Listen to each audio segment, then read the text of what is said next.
Welcome back, everyone, to the Young Entrepreneurs of the World. We are thrilled today to have Rick Ornelas with us.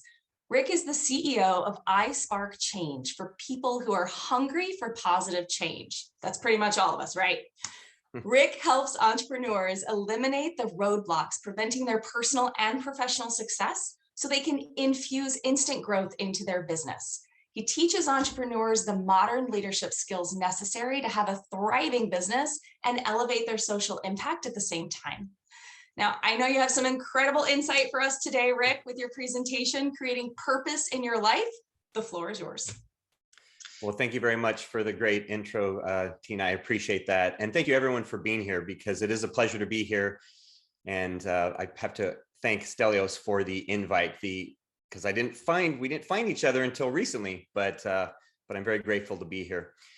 Well, you all do amazing work, and I'm very happy to support you in any way I can. And to begin, there we go. To begin, I have a question for you. What's your purpose? What is your purpose in life? Now, some of you are probably thinking, wow, right off the bat, who's this guy asking us a question like this? Because you may be thinking, I barely knew what I wanted to have for breakfast this morning, let alone what my purpose is. Okay. And it's a pretty heavy question for most people, honestly. And especially as a young individual, like a lot of you are. If someone asked me this question at 20 or 22 or even 30, I probably would have stared at them like a deer in headlights. But let's table that for a second, because I know you're here to learn. Okay. And so anytime I say something that you find interesting or you agree with, you can drop a comment in the chat, and I'd love to hear what your thoughts are, what your comments are on what I have to say. All right. So as Tina had said, I'm the founder of iSpark Change. And if you're not familiar with us, our purpose is to empower and connect humanity to spread positive change and elevate social impact. Now, it's been a long road for me to get here. It's been many years of working in the corporate world and startups, where I helped build companies from nothing to very large in a small amount of time, only to see some of them come crashing down again in a very short period of time. But along that journey, and we all have our journey of life and our journey of business and our career and success, that has these peaks and valleys. And along that, there's lots of learning to be had from the highs and especially from the lows. So what I want to do is I'm going to share a little bit about my story, because I want to help smoothen that ride out for a little bit for all of you, so you have a smoother ride on your journey to success. Now, as I said, I have to admit, I'm a recent addition to One Business World, and I was referred to Stelios by someone by the name of Deborah Hauser from the Mentor Project. Some of you may know her, and for good reason, because we're definitely in alignment with what our purpose is as organizations. And with Young Entrepreneurs of the World, from what I could read on the website, it says where students and young individuals from around the world can access a unique mix of benefits that will inspire and engage them as they embark on their professional and entrepreneurial journey. Now, the focus is for you all to hopefully learn something from people like myself, people that have been down that road, as I was saying, people in a range of businesses and entrepreneurial fields. Well, one thing I've learned from One Business World and in my journey with iSpark Change is that it's about one of the greatest purposes you could have is about connecting and helping one another. And that's at the heart of what we do at iSpark Change and the heart of my work. Now, I've been a coach since 2015 and have always helped others and been a coach in many ways throughout most of my life. But I didn't really know that until recently. So back to the big question. What's your purpose in life? Now, if any of you know this and you want to drop that in the chat, by all means, please share if you know what your purpose is, because this is a question that most people don't think about. And most people don't think about it until they're quote unquote old. Now, I don't consider myself old, although my wife may tell me differently, since I just had my 50th birthday last year. But research shows that 76% of people surveyed near the end of their life, they regret not living up to their ideal self, meaning that they don't begin thinking about things like purpose until it's far too late in their life. And when these people were asked the same question, most of them stated that the reason that they didn't live to their ideal self is because they didn't choose the career that they should have chosen, or go after the dream that they had and really pursued it. And I know I personally don't want to be the person that has regrets at the end of my life. And I'm hoping that you don't either. Now, thoughts of purpose, as I said, they didn't come from me until much later in life, but early when I was younger, one thing did help me think about purpose, and that was having children. So I'm the father of 3 beautiful daughters who are all grown now. They range from 18 to 25. But when I was young, like a lot of you, and we had our first daughter, that's really where thoughts of purpose started to creep into the back of my mind. Although as I said, I didn't really know it, because back then I was young, I was arrogant, I was reckless. I pretty much thought I was invincible. And maybe some of you feel the same way. And, although statistically speaking, your generation seems to be a little bit smarter than mine was, and probably due in part to, your wide access to information, that you have at your fingertips, every second of the day. But also, statistically speaking, younger generations like Gen Z are far more in touch with their feelings than, for example, my generation was.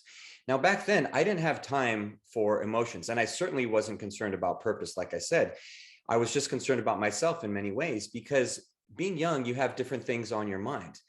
And you know that those things are oftentimes focused on yourself. So for a lot of you, that may be, hey, what is my career going to look like? What am I going to do when I graduate school? What's going to be the next step? What's the next phase? Where am I going to move to? Where am I going to live? What type of work am I going to do? And so as you sit on that thought of purpose, a big tip just to start out for you is to break that question down into smaller questions. So I'm going to ask you a simpler question. There's the mission of iSpark Change. But why are you here for the Young Entrepreneurs of the World Conference?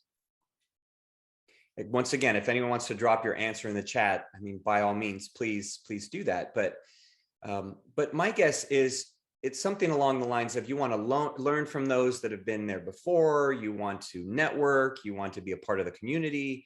And these are all very important things to do in life and in business. And as I said, you know better than I did when I was your age, that these are things that are important, because back then I needed far more encouragement that you probably did. And it took the tragedy of a major car accident when I was not much older than you, when I was 29 years old.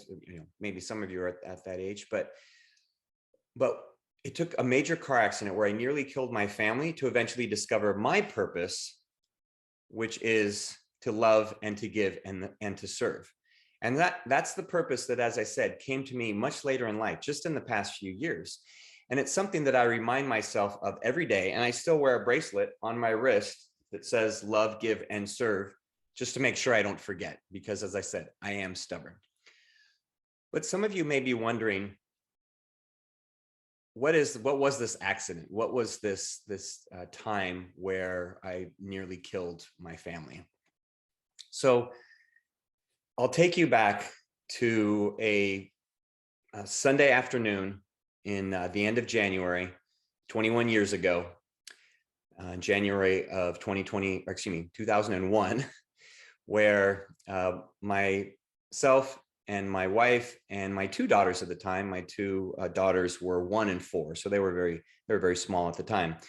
But we were coming back from a children's birthday party. We lived in Southern California at the time, and we were driving back from a children's birthday party that was a couple hours south of where we lived. Now, I couldn't tell you whose party we were coming back from, and that really didn't matter. But what I did know at the time is that it was getting late. It was Sunday afternoon. My children were tired. We wanted to get home. They had school the next day, and we had work, and it had been a long day.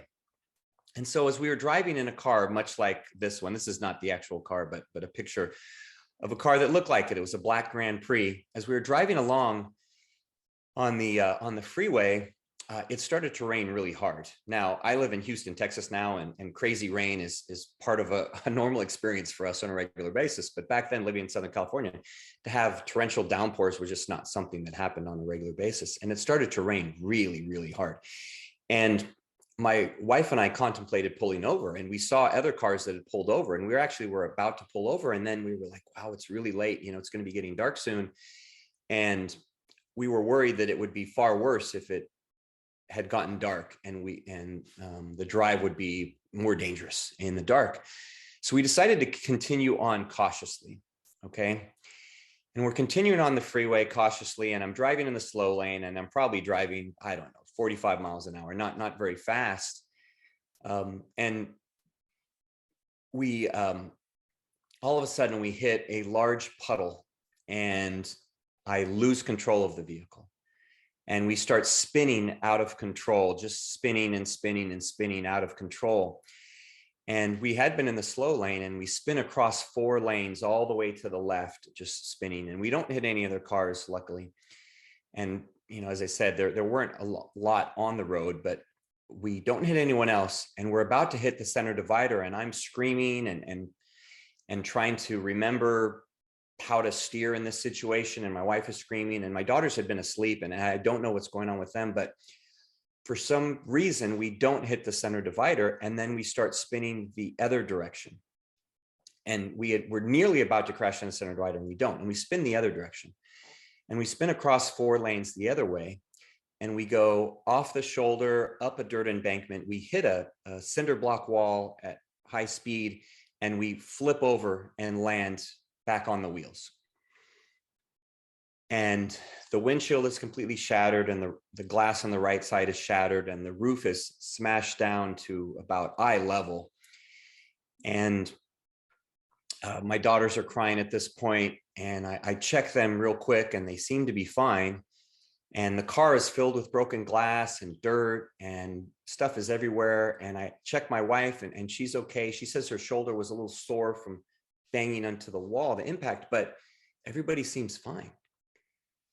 And we managed to crawl out of my door, and we make our way to the side of the road, and it's still pouring rain.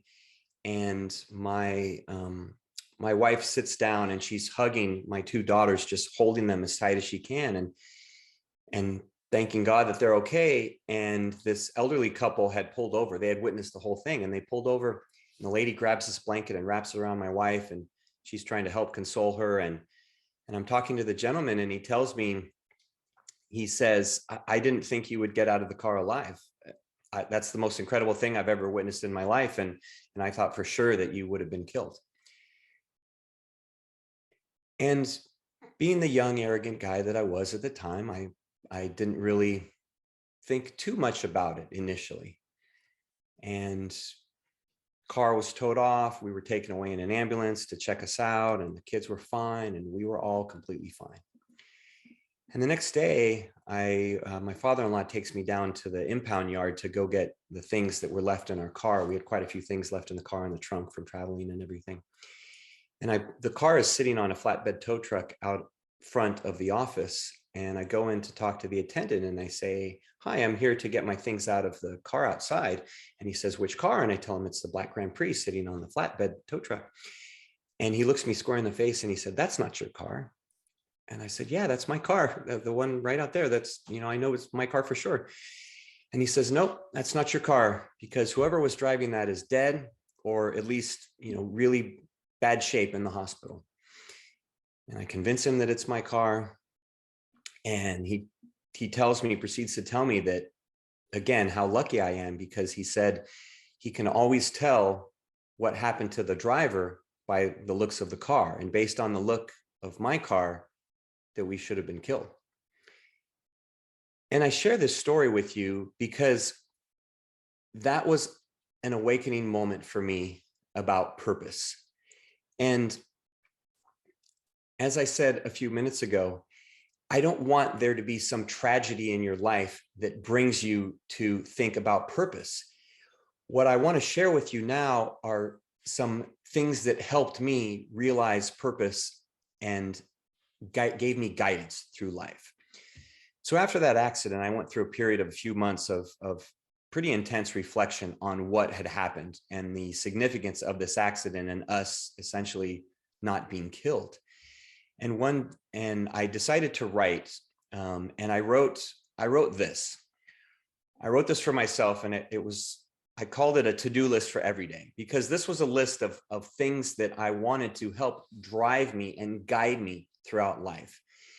And you can read it on your own, and you'll see that these are not life-changing things that I was writing. These were things that we should all live by. I mean, some of them were taught thousands of years ago, but some of them are so basic that we probably learned them in kindergarten or first grade. But do we really think about them on a daily basis? Do we really think about them on a regular basis? And do they drive our work? Do they drive our passion? Do they drive our career? Do they drive our success? And those are the things that I would impart on you today, is to, as you think about, a to-do list for me, I'd encourage you to write a to-do list for yourself, and to write a to-do list of how do you want to show up in the world? Because the reality is, a lot of you are probably focused at this point on resume building, on laying the foundations of what's going to be a good future and a good career for you in the long term. And I would say, if you can focus more on purpose building and legacy building, then you will live a far more successful and fulfilled life.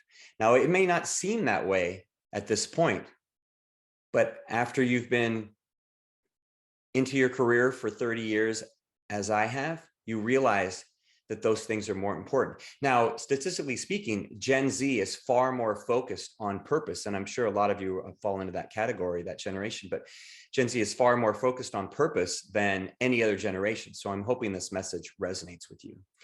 But people have often asked me when I've shared this story, if, these things look great on paper, okay? And they've asked me if I've lived by these rules throughout my life. And the answer is yes and no. Yes, I've tried to. I've done my best. We're all human, and I'm flawed.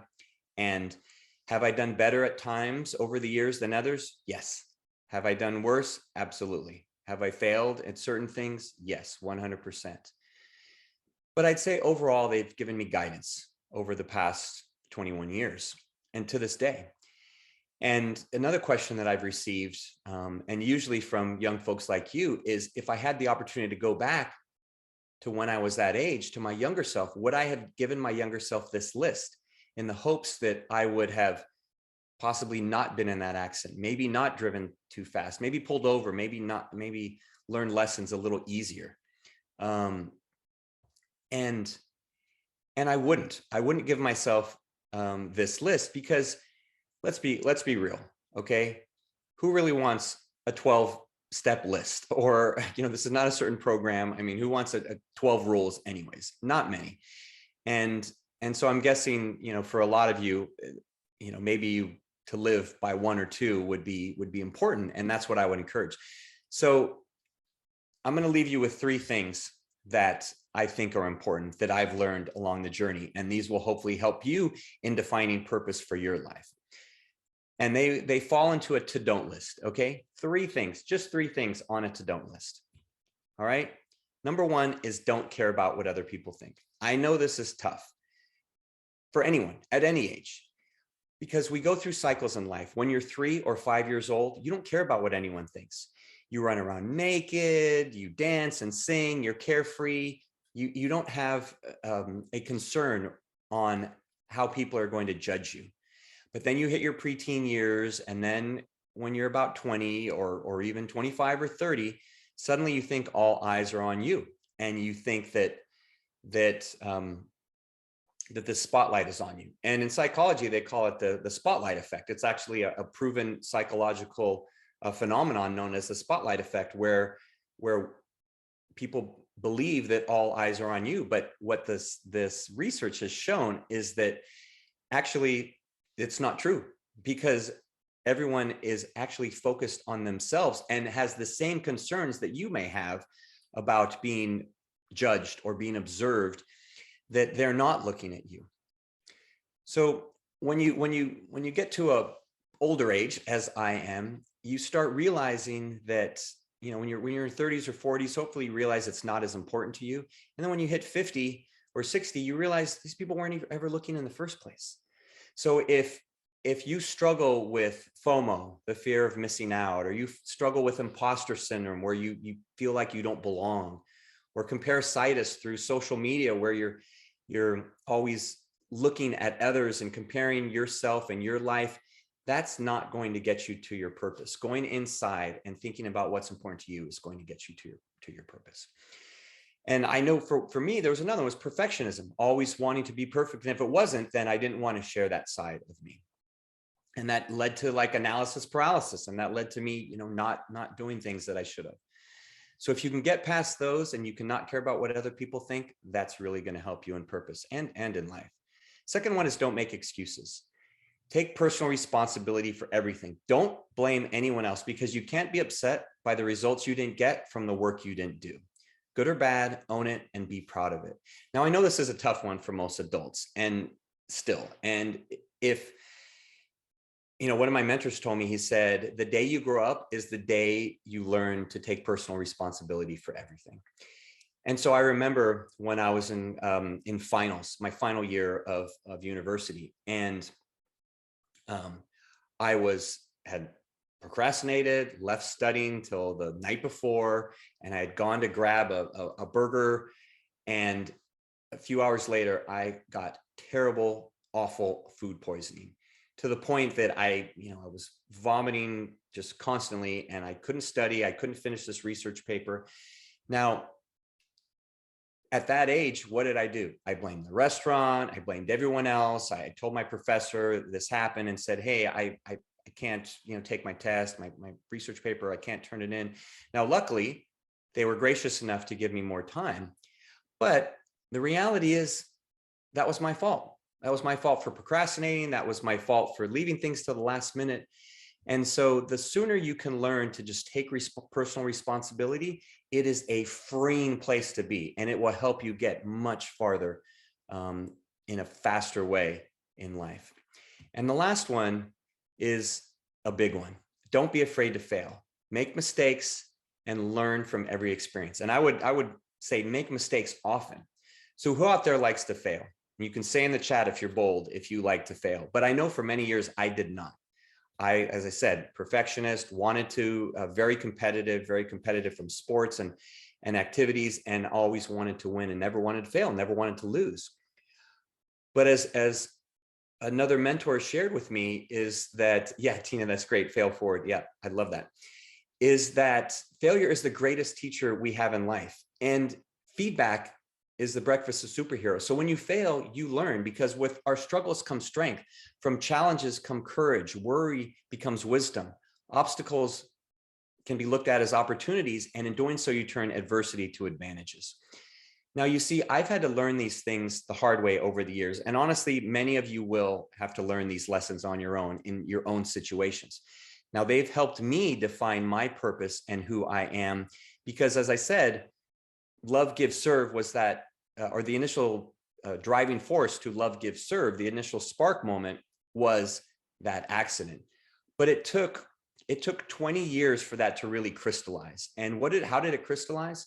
Well, in pandemic, when quarantine happened and the world shut down, I found myself going to that place of fear and anxiety and not knowing what the future holds, and not really living that purpose that I had just identified, just a few years earlier, and not living that and getting away from that. And I quickly checked myself and realized, by writing a blog about using the quarantine as an opportunity to serve others and to help, that I wasn't fulfilling my purpose. And it led to me writing my book, 12 Hours of Heaven, Lessons for a Better World, which was inspired by my accident. It's a fictional story of an angel that comes down to help some people on earth. But it was inspired by my accident, because I became convinced that our guardian angel had protected us. And as I wrote my book, I became further inspired by being spiritually connected and realizing that I wasn't living to my purpose to its full extent. And that's where I created iSpark Change. And you see, with iSpark Change, the work I'm doing is not for me, but it's for others like you, because I want to help you find your purpose. I want to help you spread positive change, because I look at it as something I'm called to do. And I love this scripture from Jeremiah 29:11, which says, "For I know the plans I have for you, declares the Lord, plans to prosper you and to not harm you, plans to give you hope and a future." And so you're at a place in your life where you are going into a new opportunity, right? Whether it's a new career, whether you're finishing school, whether you're just starting out in the working world or on that path. And just know that you can create your own future, okay? Purpose is not something you find, it is something you create. And 60% of Generation Zers believe that they can change the world, which is far higher than any other generation. So I believe that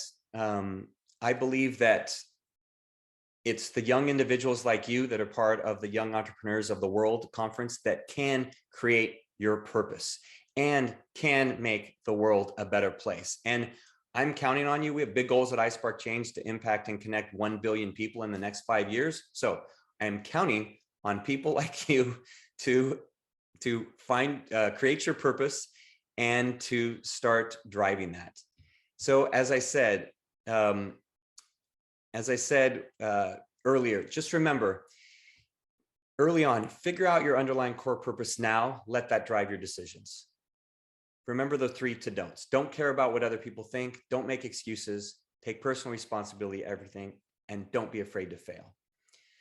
Don't wait for tragedy to figure things out as I did, because you don't have to answer this question now of what's your purpose, but the sooner you do, you will be living the vibrant, fulfilled, and successful life of your dreams. So thank you very much. If you'd like to follow iSpark Change or join iSpark Change, we have a podcast. You can go to our website or follow us on social media. That was such a wonderful presentation. Thank you so much for that. So many great nuggets in there. I just want to recap your don'ts real quick. Don't care about what other people think. Don't make excuses, and don't be afraid to fail. Yes, thank you. Yeah, thank you so much for that. And again, isparkchange.com, go there and catch up with Rick. We really appreciate your time today. And thank you so much for inspiring and educating these young entrepreneurs of the world. Yes, thanks, Tina. It's been a pleasure.